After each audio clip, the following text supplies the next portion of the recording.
Moving to the next example that we have is of local and global variable. अब last class में हमने एक example किया था एक्सटर्न कीवर्ड को यूज करके। एक्सटर्न कीवर्ड को यूज करके मैंने इंटीजर टाइप का एक वेरिएबल क्रिएट किया था। इसमें इंक्रीमेंट किया था 100 का और इसकी वैल्यू को मेन के अंदर और डिस्प्ले नाम के फंक्शन के अंदर प्रिंट करवाया। अब ऐसा इसलिए पॉसिबल हो रहा था क्योंकि एक्सटर्न को यूज करके जो हम वेरिएबल्स क्रिएट करते हैं उन्हें हम हमारे पूरे प्रोग्राम के अंदर कहीं पे भी एक्सेस कर सकते हैं। तो अपडेशन भी हो रहा था और इजीली हम उसे प्रिंट भी करवा रहे थे। लेकिन अगर यहाँ पे इसे मैंने ब्लॉक के बाहर क्रिएट किया है और मान लीजिए मेन के अंदर या फंक्शन के अंदर मैं सेम नेम का वेरिएबल क्रिएट कर दूं तो फिर क्या होगा? फिर चीजें थोड़ी सी अलग तरीके से काम करती है और उसके लिए जो कंसेप्ट या जो टर्म्स काम में लिए जाते हैं that is local and global variable. अब ये जो दोनों टर्मिनोलॉजी हैं ये लगभग स्टोरेज क्लासेस से ही लिंक्ड है। जो हमारे पास में ऑटोमेटिक, रजिस्टर और स्टैटिक स्टोरेज क्लास होती है उनको यूज करके हम जो भी वेरिएबल्स क्रिएट को करते हैं वो कहलाते हैं हमारे लोकल वेरिएबल्स। और एक्सटर्नल स्टोरेज क्लास यानी कि एक्सटर्न को यूज करके हम जो भी वेरिएबल्स क्रिएट करते हैं वो कहलाते हैं हमारे ग्लोबल वेरिएबल्स। अब इन दोनों टर्म्स का मतलब क्या है? जब भी किसी ब्लॉक के अंदर, किसी फंक्शन के अंदर या किसी कंस्ट्रक्ट के अंदर अगर हम कोई एक वेरिएबल क्रिएट करते हैं तो उस वेरिएबल को हम उस कंस्ट्रक्ट या ब्लॉक या फंक्शन के बाहर एक्सेस नहीं कर सकते। उस वेरिएबल का जो स्कोप होगा वो सिर्फ उसी ब्लॉक तक ही लिमिटेड होगा। तो इस तरीके के वेरिएबल्स कहलाते हैं हमारे लोकल वेरिएबल। तो कभी भी कुछ इस तरीके का क्वेश्चन आए कि आपसे पूछा जाए आपको वेरिएबल का स्कोप बताना है। स्कोप का मतलब होता है उसका लाइफ टाइम और उसकी विजिबिलिटी। तो अगर मैंने किसी ब्लॉक के अंदर या फंक्शन के अंदर कोई वेरिएबल क्रिएट किया है तो सिर्फ उस फंक्शन के अंदर ही हम उसे एक्सेस कर सकते हैं और जब तक फंक्शन एग्जीक्यूट हो रहा है सिर्फ तब तक ही वो वेरिएबल मेमोरी के अंदर रहेगा। These type of variables are known as local variables। और ग्लोबल वेरिएबल्स यानी कि ऐसे वेरिएबल्स जिन्हें हम हमारे पूरे प्रोग्राम के अंदर कहीं पे भी एक्सेस कर सकते हैं। तो अगर हमारे पास में स्टैटिक टाइप का वेरिएबल है या हमारे पास में रजिस्टर या ऑटो टाइप का वेरिएबल है तो कोई प्रॉब्लम नहीं है। मेन के अंदर भी हम आई वेरिएबल बना सकते हैं और जो डिस्प्ले या शो फंक्शन या प्रिंट वैल्यू फंक्शन हमने क्रिएट किया है हम उसके अंदर भी आई वेरिएबल बना सकते हैं। मेन का अपना आई वेरिएबल है और फंक्शन का अपना आई वेरिएबल है। अब क्योंकि एक वेरिएबल को हम दूसरी जगह काम में नहीं ले सकते तो किसी भी तरीके का प्रॉब्लम नहीं आता है, चाहे स्टैटिक की बात करें, रजिस्टर की बात करें या फिर ऑटोमेटिक की बात करें। लेकिन अगर हम बात करते हैं ग्लोबल वेरिएबल की तो अगर ग्लोबल वेरिएबल मैंने क्रिएट किया है तो अगर मैं मेन के अंदर सेम नेम का वेरिएबल क्रिएट करती हूँ तो वहां पे प्रॉब्लम आती है। फिर हम ग्लोबल वेरिएबल को वहां पे एक्सेस नहीं कर सकते। कैसे होता है ये एग्जांपल से समझते हैं, आपको और क्लियर हो जाएगा कि मैं क्या समझाना चाह रही हूँ। देखिए मैंने यहाँ पे सिंपल मेन के अंदर दो फंक्शन की कॉलिंग की है that is add and subtract. अब किसी भी तरीके का एडिशन या सब्ट्रैक्शन ऑपरेशन ये परफॉर्म नहीं कर रहे हैं, सिर्फ मैंने फंक्शन के नेम ऐड और सब्ट्रैक्ट रखे हैं और एक वेरिएबल को क्रिएट करके बस उसकी वैल्यू को प्रिंट करवाने का काम मैंने किया है मेन और इन दोनों फंक्शंस के अंदर।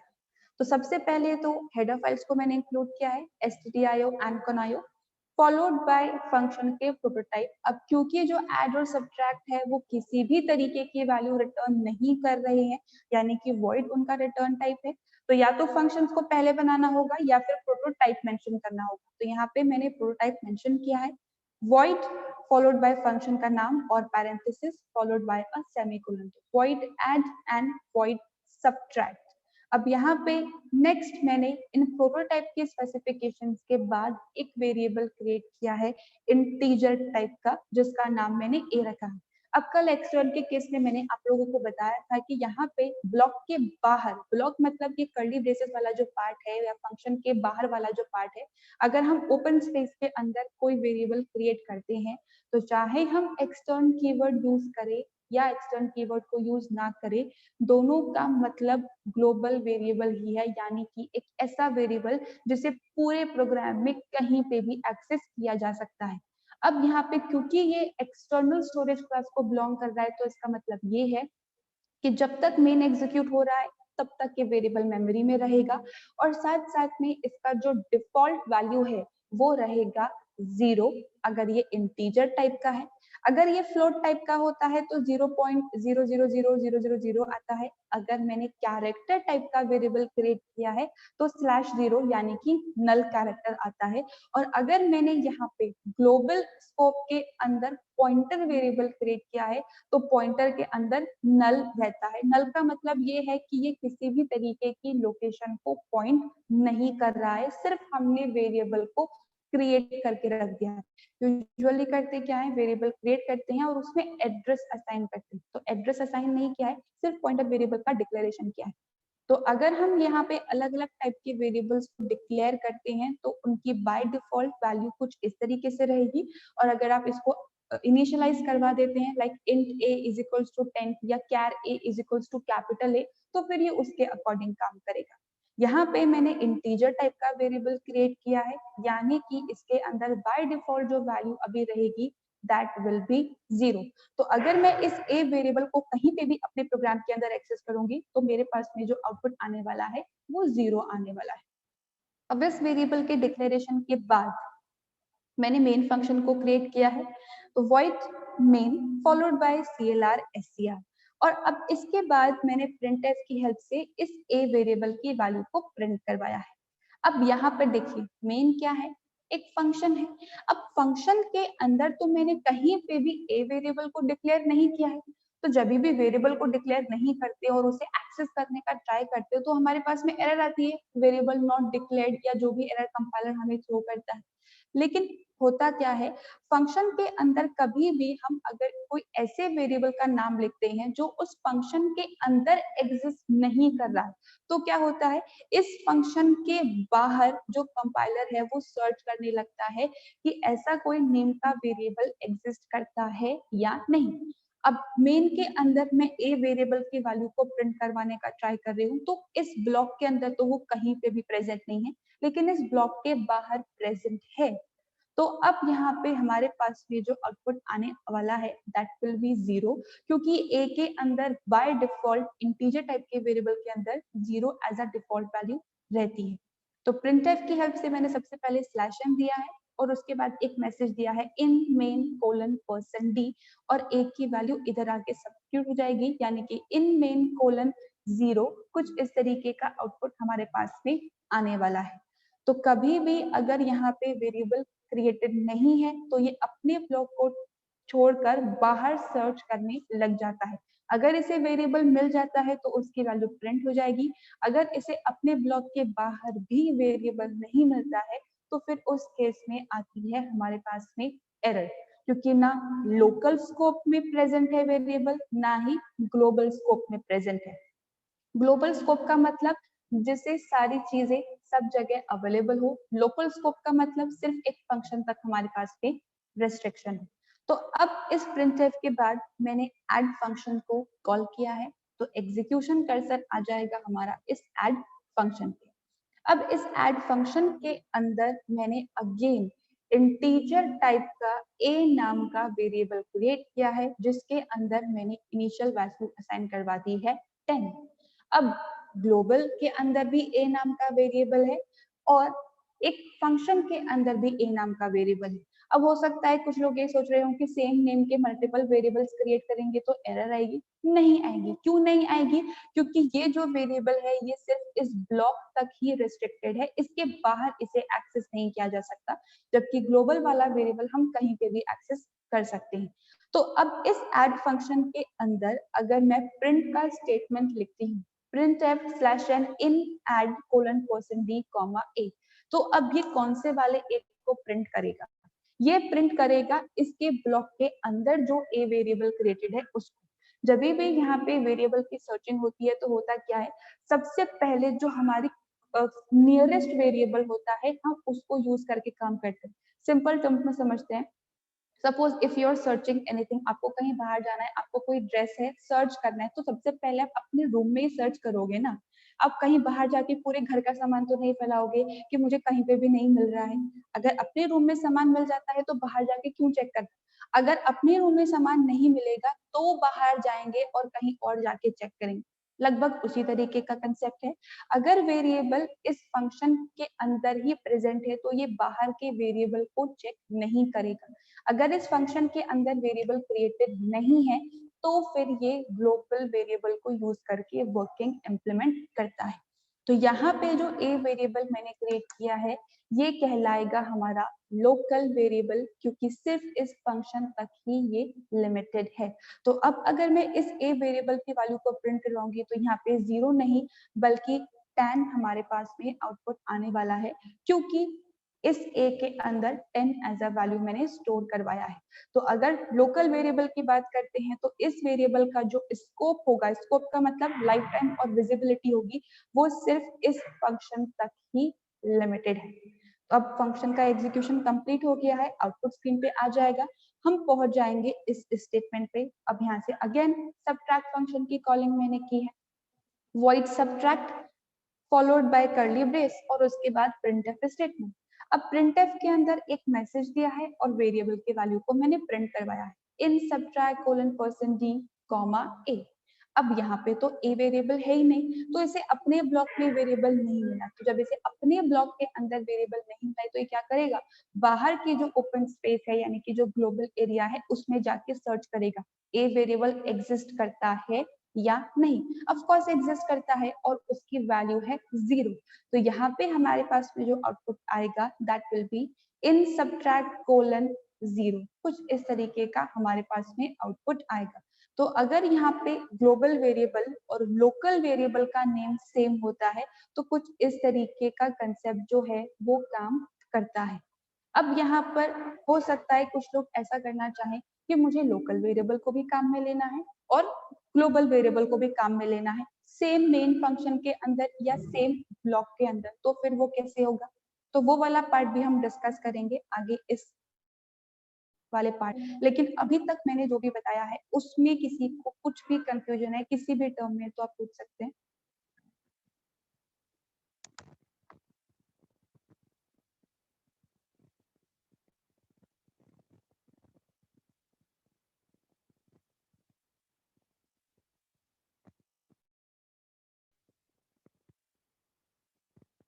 देखिए प्रोग्राम बिल्कुल वैसा ही है जैसा कि अभी मैंने आप लोग को एक्सप्लेन किया। मेन के अंदर एक ही वैल्यू को मैंने प्रिंट करवाया है, ऐड के अंदर और सब्ट्रैक्ट के अंदर। तो अगर हम इस प्रोग्राम को कंपाइल करते हैं तो सबसे पहले मेन के अंदर जो a की वैल्यू है दैट इज 0 वो प्रिंट हुआ है।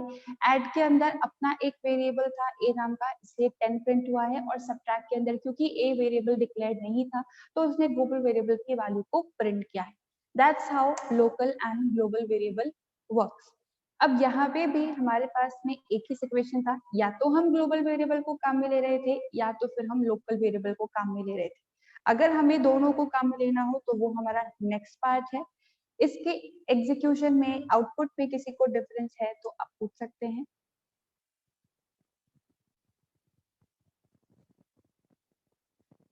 Now as I was saying कि अभी तक हमने यहाँ पे सिर्फ दोनों में से एक ही चीज इंप्लीमेंट की है, ग्लोबल भी एंड लोकल भी। अब प्रॉब्लम तब आती है जब दोनों टाइप के वेरिएबल्स को हमें काम में लेना हो। तो यूजुअली ऐसा होता है कि हम एक साथ मल्टीपल डिक्लेरेशंस नहीं कर सकते।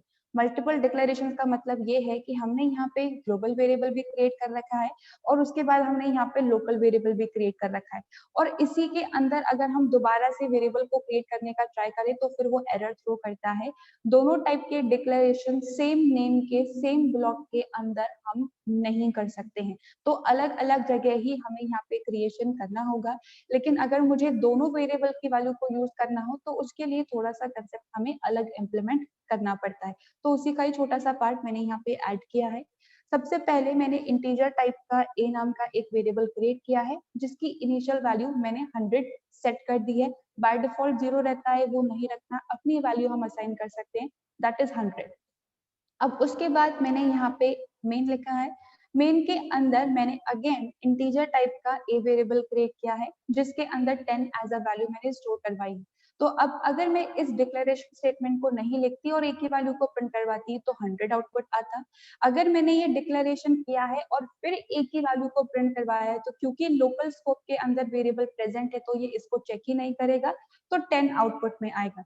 अब मुझे 10 भी चाहिए और मुझे 100 भी चाहिए एज आउटपुट, तो हम क्या कर सकते हैं, इस ग्लोबल वेरिएबल को एक्सेस करने के लिए अलग से एक ब्लॉक क्रिएट कर सकते हैं।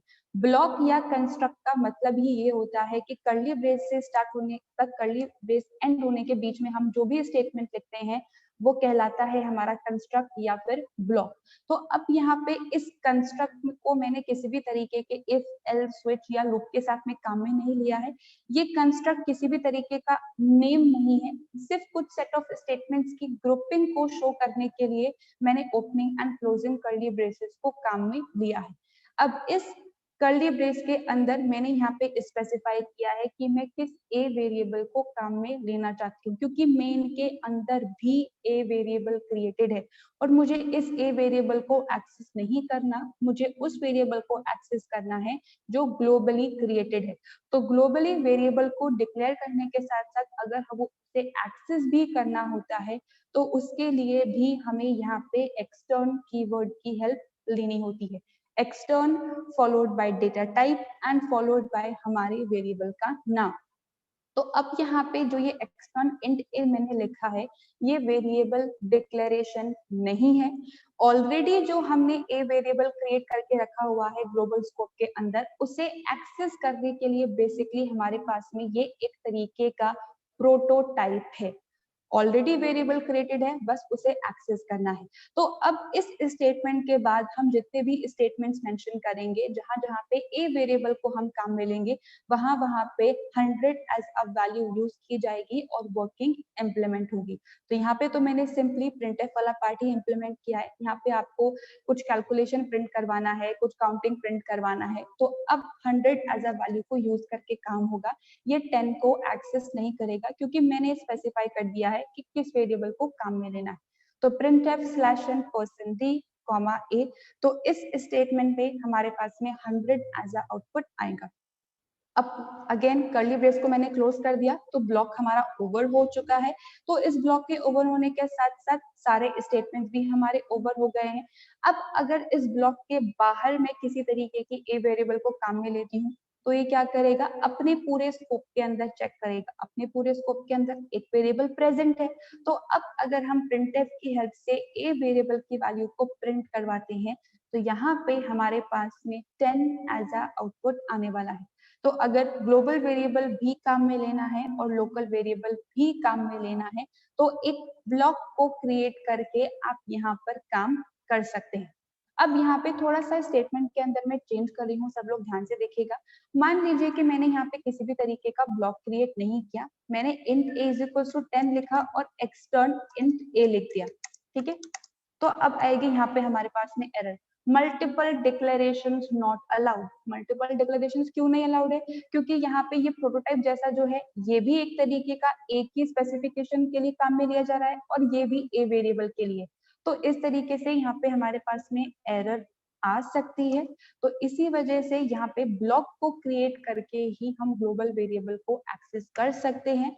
यूजुअली बाकी लैंग्वेजेस के अंदर ग्लोबल कीवर्ड होता है जिनको यूज करके काम किया जाता है, लेकिन सी के अंदर ऐसा ऑप्शन नहीं है। तो ब्लॉक को क्रिएट करना होगा और फिर ग्लोबल वेरिएबल को एक्सेस करना होगा। एक बार इस वाले पार्ट का भी एग्जीक्यूशन हम लोग देख लेते हैं। सेम प्रोग्राम के अंदर ही मैंने यहाँ पे इसे ऐड कर दिया है। पुराने वाले को हम कमेंट कर देते हैं और सिर्फ नए वाले को हम एक बार एग्जीक्यूट करके देखते हैं आउटपुट हमारा किस तरीके से आ रहा है। सेम वही जो मैंने अभी आप लोगों को एक्सप्लेन किया। सबसे पहले मैंने इंटीजर टाइप का एक ए वेरिएबल क्रिएट किया हुआ है। मेन के अंदर अगेन मैंने एक ए वेरिएबल क्रिएट किया है। ये clear screen followed by block, और इस ब्लॉक के अंदर मैंने स्पेसिफाई किया है कि मुझे एक्सटर्न टाइप का वेरिएबल काम में लेना है और उस ब्लॉक के बाहर अगेन मैंने प्रिंटफ का स्टेटमेंट दिया है। तो ये क्या करेगा, ये तो मेन के अंदर जो वेरिएबल डिक्लेयर्ड है उसको प्रिंट करेगा। तो ये हमारा कंपाइलेशन और ये एग्जीक्यूशन, किसी भी तरीके का कोई एरर नहीं है। पहले 100 प्रिंट हुआ है क्योंकि ब्लॉक के अंदर पहला प्रिंटफ स्टेटमेंट है और ब्लॉक के बाहर जो प्रिंटफ स्टेटमेंट है उसने लोकल वेरिएबल को यूज करके वर्किंग इंप्लीमेंट करी। So that's how local and global variable works. बाकी यूजुअली इस तरीके का जो वर्किंग है वो हम इम्प्लीमेंट करते नहीं है। यूजुअली अगर ग्लोबल वेरिएबल क्रिएट कर दिया है तो फिर हम लोकल वेरिएबल का नाम जो है वो दूसरा ही रखते हैं। लेकिन मान लीजिए अगर आपने गलती से सेम रख दिया है तो फिर कुछ इस तरीके की वर्किंग आपको इम्प्लीमेंट करना होगा और फिर आपका काम हो जाएगा। That was all about local and global variable. एक बार फिर से मैं स्टेटमेंट रिपीट कर रही हूँ। हमने जो स्टोरेज क्लासेस कवर किए हैं, 4 टाइप्स की storage classes, that is automatic, static, register and external. Automatic, static और रजिस्टर जो होते हैं, उन तीनों क्लासेस को यूज करके हम जो भी वेरिएबल्स क्रिएट करते हैं वो लोकल वेरिएबल्स होते हैं। और एक्सटर्नल स्टोरेज क्लास यानी कि एक्सटर्न कीवर्ड को यूज करके हम जो वेरिएबल्स क्रिएट करते हैं वो कहलाते हैं हमारे ग्लोबल वेरिएबल्स। तो अगर आपसे एग्जाम में पूछा जाता है तो सिर्फ एक लाइन की डेफिनेशन आपको मेंशन करनी है, और अगर एग्जाम्पल को यूज करके डिस्क्राइब करने के लिए कहा गया है तो आप सिंपल वेरिएबल को यूज करके या फिर एक्सटर्नल कीवर्ड को यूज करके भी बता सकते हैं। तो दोनों में से जो एग्जाम्पल मैंने आपको बताए आपको लिखकर एक्सप्लेन करके आ जाना। अब किसी को इस वाले पार्ट में कुछ भी कंफ्यूजन है तो आप पूछ सकते हैं।